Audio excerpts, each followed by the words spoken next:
मित्रों, साथियों, विद्यार्थियों, कविता पाठ के इस सिलसिले में आपका बहुत बहुत स्वागत है।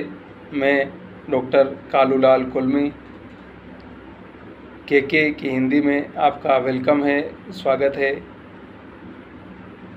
बने रहिए आप और हमारे चैनल पर घूमिए। जब भी समय मिलता है आपको अच्छी अच्छी कविताएं आपको सुनने को मिलेगी। पंकज चतुर्वेदी हिंदी के महत्वपूर्ण कवि हैं। 1971 में इनका जन्म हुआ था इटावा, उत्तर प्रदेश में, और भारत भूषण अग्रवाल पुरस्कार इन्हें मिल चुका है। मैंने कहा था ना कि बहुत सम्मानित पुरस्कार है, और जिस भी कवि को मिला है वो आगे जा कर के कुछ बेहतर ही करता रहा है। उसने महत्वपूर्ण कंट्रीब्यूशन दिया है अपना कविता लेखन में, अपना लेखन की दुनिया में। तो पंकज जी प्रोफेसर हैं और साहित्य से जुड़े हुए हैं, लगातार लिखते पढ़ते बोलते रहते हैं और प्रभावशाली तरीके से अपनी बात रखते हैं और व्याख्याएं, समीक्षाएं, आलोचना करते हैं। उनसे हमारी असहमतियां हो सकती है, लेकिन कविता का जो अंदाज़ है उनका, वो अलग ही अंदाज़ है। अंदाज़ कुछ और ही है उनका, इसलिए उनको आप बगैर पढ़े हुए आगे नहीं बढ़ सकते हैं। कविता है उनकी, कुछ चीज़ें अब भी अच्छी है। छोटी कविता है। क्या कहते हैं वो?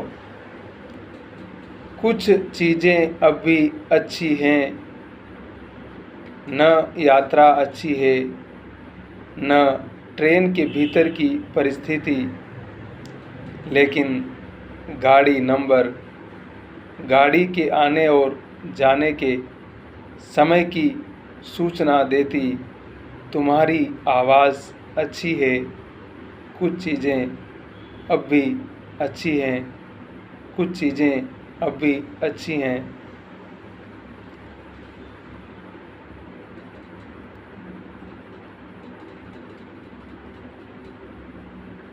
बड़ी छोटी कविता है वो, लेकिन किस तरह की कविता है आप उसका अंदाज़ लगा सकते हैं। दूसरी कविता है उनकी, कला का समय। साहित्य कला ही है, आप जानते हैं, और कला को लेकर के बहुत सारे भेद विभेद रहे हैं, कलावाद, प्रगतिवाद, और साहित्य में ये लंबी बहस चलती रही है कि आखिर कला जीवन के लिए हैं या फिर कला सिर्फ और सिर्फ कला के लिए हैं। इसमें क्या बोलते हैं वो? कला का समय। राम लीला में धनुष यज्ञ के दिन राम का अभिनय,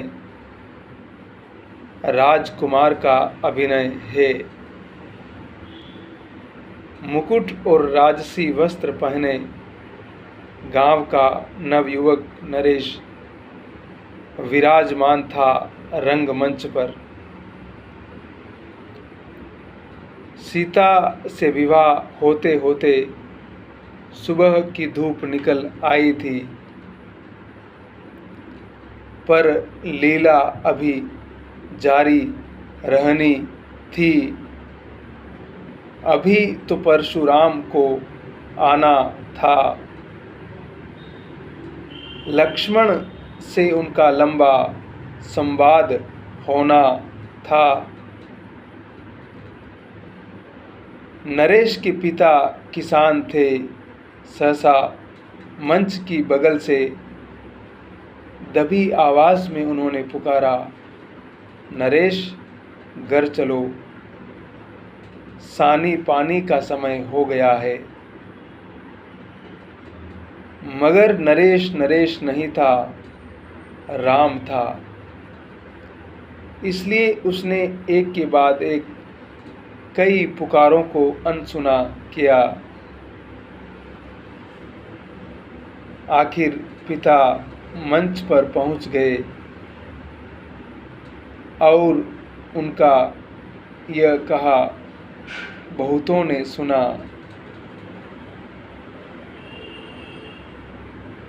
लीला बाद में भी हो जाएगी, पर सानी पानी का समय हो गया है।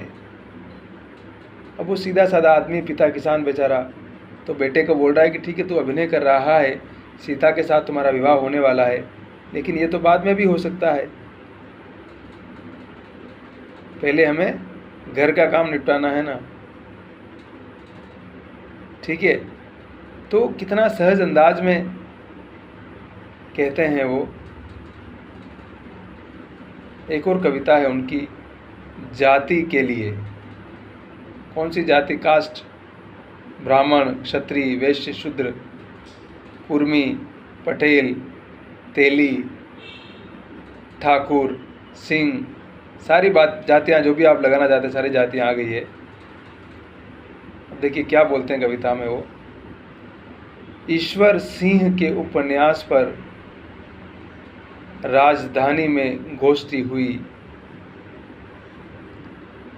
कहते हैं कि बोलने वालों में उपन्यास के समर्थक सब सिंह थे और विरोधी ब्राह्मण। सुबह उठा तो अखबार के मुख्य पृष्ठ पर विज्ञापन था, अमर सिंह को बचाएं, और ये अपील करने वाले सांसद और विधायक क्षत्रिय थे।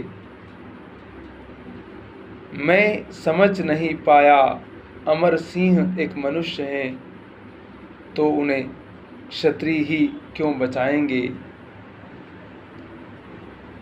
दोपहर में एक पत्रिका खरीद लाया, उसमें कायस्थ महासभा के भव्य सम्मेलन की खबर थी।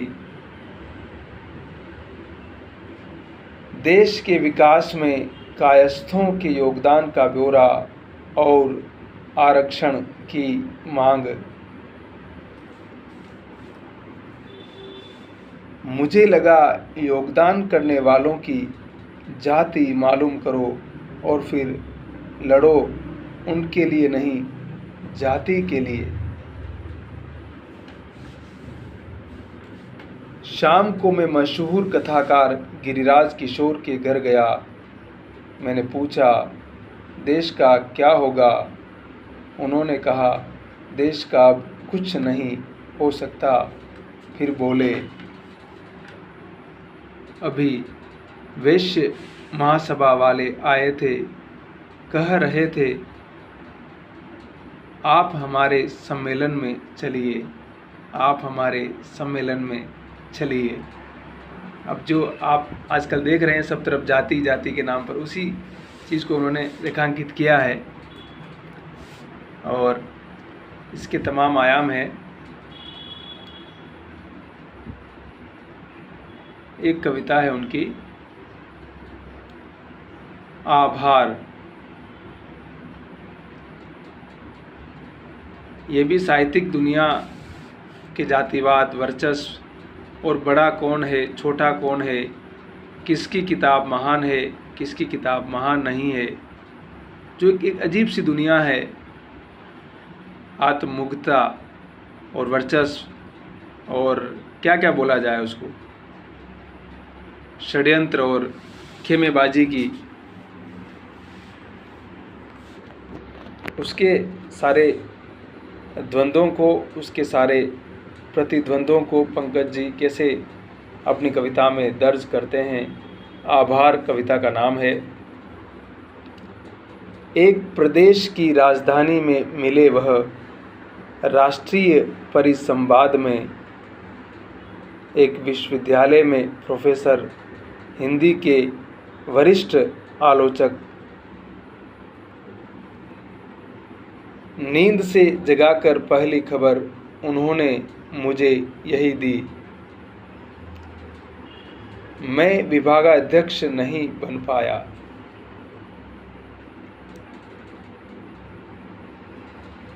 मैं समझ नहीं सका इस बात का मेरी जिंदगी से क्या संबंध है। तभी वहाँ आए मेरे मित्र, मैंने उनसे परिचय कराया। ये गिरिराज किराड़ू हैं, युवा कवि, प्रतिलिपि के संपादक। बाद में उन्होंने पूछा, किराड़ू क्या तमिलनाडु का है? उसके नाम टाइटल से उन्होंने पूछा कि ये तो तमिलनाडु का लग रहा है, जबकि वो राजस्थान का है। मैंने कहा, नहीं, पर आपको ऐसा क्यों लगा? वह बोले, किराड़ू चेराबंडू राजू से मिलता जुलता नाम है।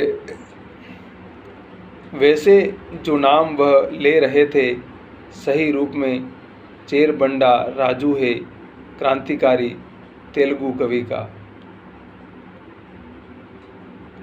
फिर उन्होंने किसी प्रसंग में कहा, स्त्रियां पुरुषों को एक उम्र के बाद दया का पात्र समझने लगती है।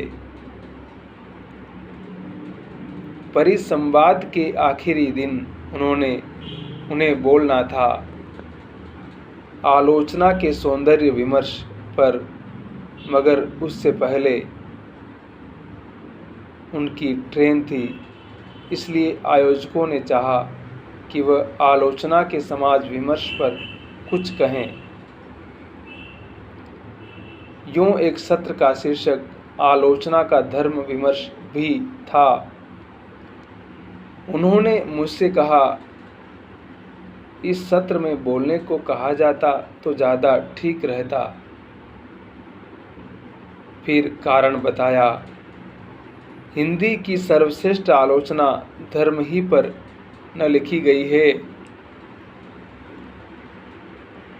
बहरहाल उन्होंने अपने सत्र आलोचना का समाज विमर्श में जो कुछ कहा उसका सारांश यह है, पहले भी 2 बार बुलाया था, यहाँ व्यवस्था अच्छी है, आभारी हूँ, इस बार भी आभार। पंकज चतुर्वेदी। ठीक है, मतलब हिंदी आलोचना की दुनिया में क्या चल रहा है और क्या नहीं चल रहा है, उसके सारे आयामों को, उसके सारे दृष्टिकोणों को पंकज जी यहाँ दर्ज करते हुए नज़र आते हैं। लेकिन पंकज जी भी अपने इंटरव्यू में ये बात कहते रहे हैं कि नामवर्जी के कारण मैं किसी विश्वविद्यालय में प्रोफेसर नहीं बन पाया। तो सबकी अपनी अपनी पीड़ाएं हैं, ऐसा नहीं है कि हम सिर्फ दूसरों की पीड़ाएं ही बता रहे हैं। हमारे भी कुछ अभाव हैं, हमारे भी दुख हैं, हम भी वो सब चाहते हैं जो दूसरों को मिला है। और डिज़र्व तो हर कोई करता है और डिज़र्व तो कोई भी नहीं करता है। और हिंदी की दुनिया ऐसी है कि क्या बताएं, पता नहीं हम लोग क्यों इसमें फंस गया करके। क्योंकि नौकरियां मिलना तो मुश्किल है, फिर नौकरियां मिल भी जाती है तो उसके बाद जो संकट है, विभागाध्यक्ष बनने का, प्रभारी बनने का, BOS का मेंबर बनने का, और तमाम तरह की कमेटियों में षड्यंत्र और न जाने क्या क्या चलता रहता है भाई।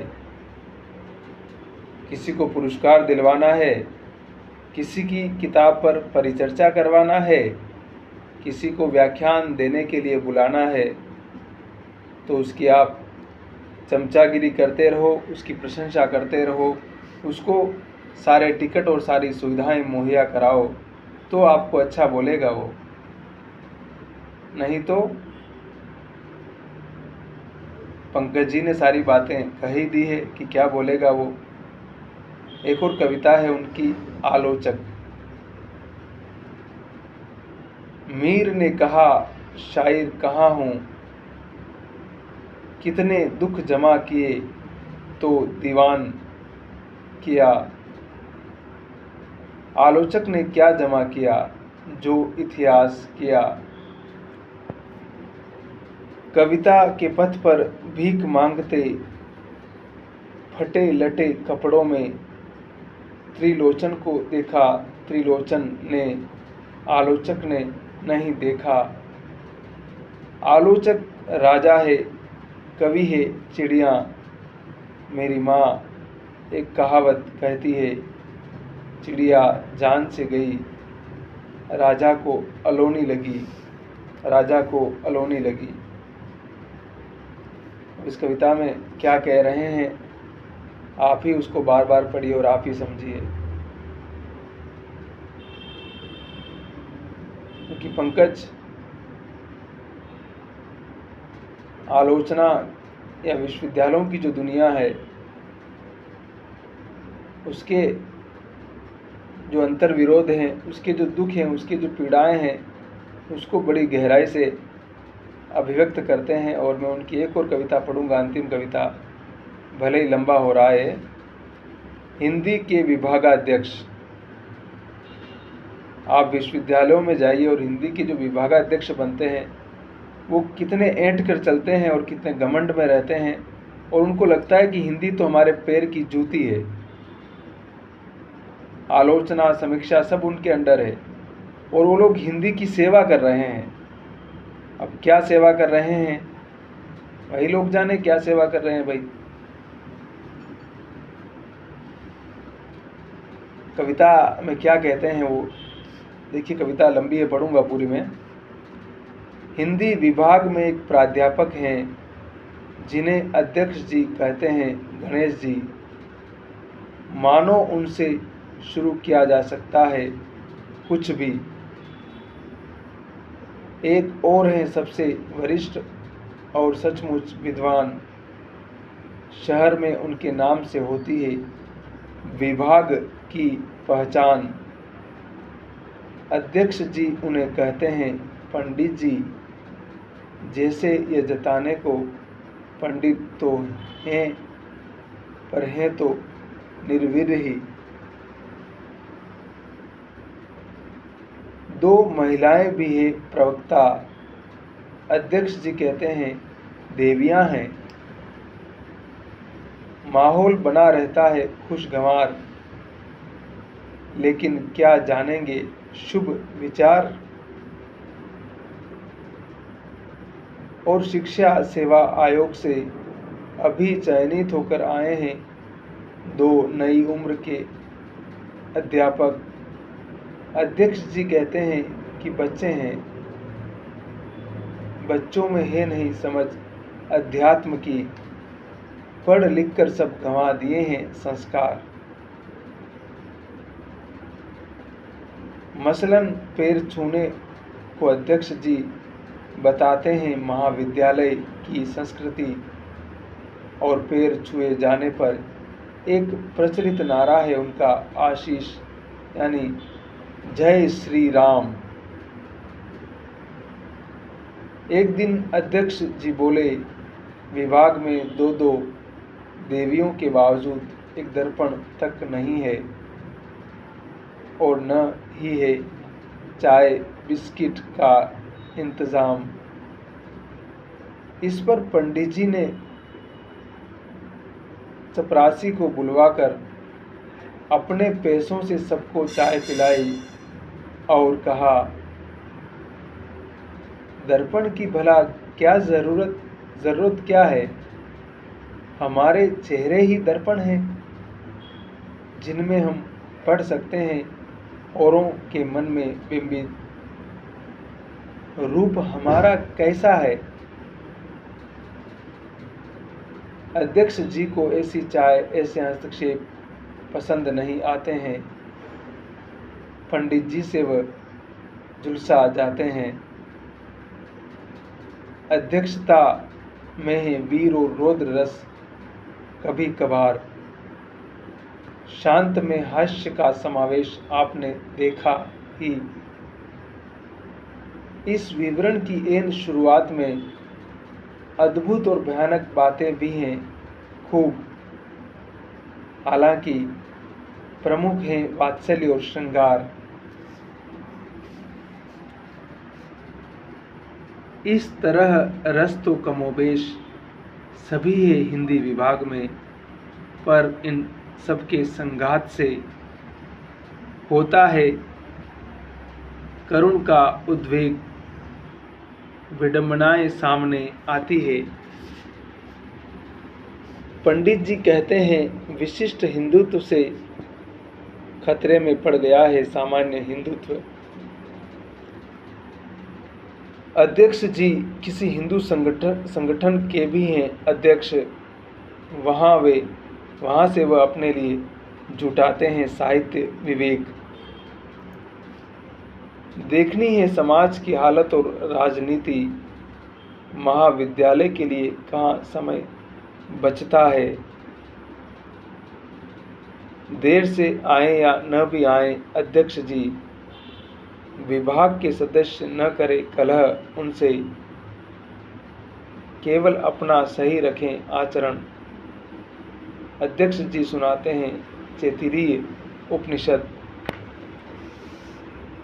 आचार्यों के अच्छे चरित्र ही देखें, अन्य नहीं, हर जगह जायज नहीं अनुसरण। लेकिन अब जायज काम कहाँ हो पाते हैं। भावुक बनकर अध्यक्ष जी दोहराते हैं, अपने एक भूतपूर्व और अब दिवंगत अध्यक्ष जी की दो इच्छाएं, एक तो विभाग में स्त्रियां नियुक्त न हो, दूसरे कोई अवर्ण न आने पाए।